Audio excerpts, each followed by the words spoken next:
Bonjour, j'espère que vous allez bien. Je suis Abiba Ousmane et aujourd'hui on se retrouve pour une nouvelle vidéo. Je suis accompagnée de Daniel. Bonjour Daniel. Bonjour. Est-ce que tu peux te présenter à mes abonnés s'il te plaît? Désolé pour le masque, mais je suis en transit depuis l'Afrique. Je suis Daniel Tohou, créateur de la marque Nefer. Donc je suis maître tailleur. Mon travail, c'est de confectionner des costumes sur mesure, à la main, pour mes clients. D'accord. Mais avant de créer ta maison de couture, j'ai vu que tu avais travaillé pour d'autres maisons de couture. C'est ça. Est-ce que tu peux nous en parler un peu plus? En fait, j'ai fait 3 ans d'école de tailleur. Oui. Donc c'est une école spécialisée à la formation du métier de tailleur. Oui. Donc ensuite j'ai intégré les ateliers de Lanvin. D'accord. Mais mon objectif premier à la base c'était d'intégrer les ateliers de Smalto. D'accord. Donc dès qu'ils m'ont contacté, je suis tout de suite allé chez Smalto. D'accord. Et j'ai fait 10 ans chez Smalto. Waouh, d'accord.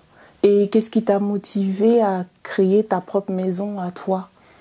C'était l'idée en fait dès le départ, dès que j'ai intégré l'école, c'était de créer ma propre maison de acquérir des expériences dans d'autres maisons et créer... Exactement, c'est un métier artisanal. D'accord. Donc ça ne s'apprend pas du jour au lendemain. Déjà pour obtenir le titre de maître tailleur, il faut minimum 10 ans d'expérience pour pouvoir acquérir ce titre. D'accord. Et tu as créé ta maison il y a combien de temps à peu près? Juridiquement, il y a 4 ans. Oui. On est encore en 2020. Non, ça fait 5 ans. 5 ans. 5 ans. D'accord. Et du coup, tu es basé au Bénin. Toutes tes créations se font depuis le Bénin? En fait, je suis au Bénin depuis 2 ans. D'accord. 1 an et demi. 1 an et demi. Oui. Je venais de faire à peu près, je crois que ma 8e ou 9e année chez Smalto.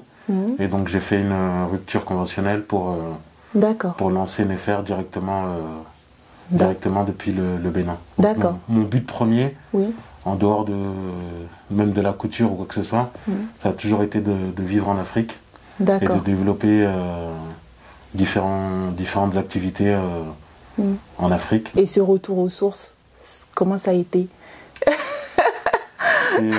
Après, moi je suis né et grandi à Villiers-le-Bel, donc dans une banlieue parisienne. Donc on va dire que j'ai pas non plus les réflexes que peuvent avoir un vrai Parisien qui vit à Paris.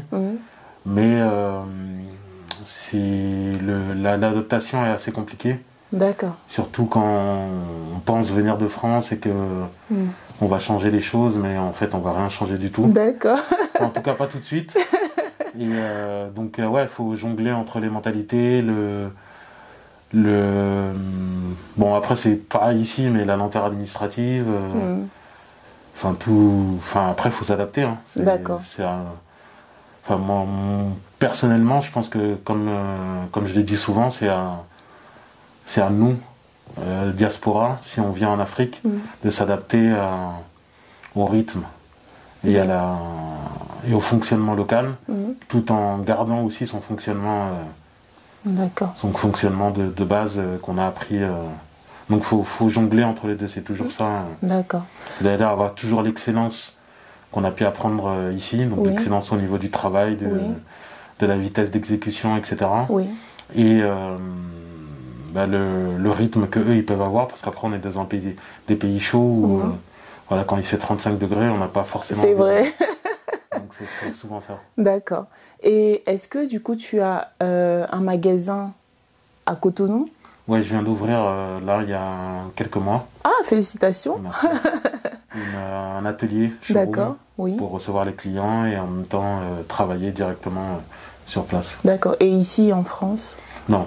Non. Mais il y a une boutique en ligne ouais, j'ai une boutique sur Africrea. D'accord. Mon activité principale c'est le costume sur mesure, donc je me déplace, même quand ici je suis à Paris pour quelques jours. Je vais voir des clients pour prendre les mesures, pour faire des essayages, etc. D'accord. Qu'est-ce que ça signifie, Nefer? Ça veut dire beau, parfait en égyptien ancien. Parce que je suis un féru d'histoire africaine et d'histoire antique africaine aussi. Donc tout ce qui est le Cheikh Anta Diop, etc. Donc c'est en m'intéressant justement à la civilisation égyptienne et à ce qu'elle a pu apporter au reste de l'Afrique, comme l'Afrique a pu apporter à l'Égypte antique. Donc c'est de là qu'est parti le nom Néfer. D'accord. Quand tu es arrivé au Bénin avec ta maison de couture, quel a été l'accueil des Béninois? Très bonne, hein. D'accord. Très bonne, puisqu'ils connaissaient un peu la marque à travers les réseaux sociaux. Oui. Donc après, c'est surtout au niveau des clients que j'ai à Cotonou ou à Abidjan. Oui, là, non, ils sont enthousiastes du fait que, voilà, déjà, quelqu'un qui est né, qui a grandi à Paris et qui ose revenir au pays, et en plus de pouvoir bénéficier d'un savoir-faire puisque mes clients en général se font faire leurs costumes pareil en Angleterre, en Italie ou en France, et là ils peuvent bénéficier de quelqu'un qui a ce savoir-faire mais qui est au pays en fait. En tout cas, bravo pour ce retour aux sources. On espère qu'on va prendre l'exemple. Qu'est-ce que moi je peux te souhaiter pour plus tard? D'apporter en fait l'excellence de la haute couture pour hommes à l'ensemble de l'Afrique, et de pouvoir apporter mon savoir à d'autres personnes qui veulent apprendre, et que d'autres maisons en dehors de Néfer puissent développer du sur-mesure pour hommes fait à la main, comme on peut en voir en Italie ou dans d'autres pays. Voilà, ou en Angleterre, qui sont les deux places fortes de la haute couture pour hommes. Et donc qu'en dehors de Paris, de l'Italie ou de l'Angleterre, que l'Afrique soit une place forte de ce qu'on appelle la grande mesure pour hommes. D'accord. Un dernier mot, quelque chose à dire à mes abonnés, ou par exemple aux jeunes qui veulent entreprendre, ou aux jeunes, parce qu'aujourd'hui il y a beaucoup de jeunes aussi qui se disent « Ah, j'aimerais bien aussi retourner peut-être en Afrique ». Peut-être un message pour eux. Pour ceux qui aimeraient retourner en Afrique, que ce soit jeune ou moins jeune, c'est d'être patient, de ne pas penser qu'on va imposer sa propre manière de faire. Et non, c'est tout. D'accord, merci. Il faut juste arriver avec un maximum d'humilité. Oui. Et puis voilà, le mot de la fin, je vais dire que Dieu bénisse tout le monde. Et, Amen. Merci beaucoup. Amen. Alors je vous dis à très bientôt pour une nouvelle vidéo. Bonne année et prenez soin de vous. Merci.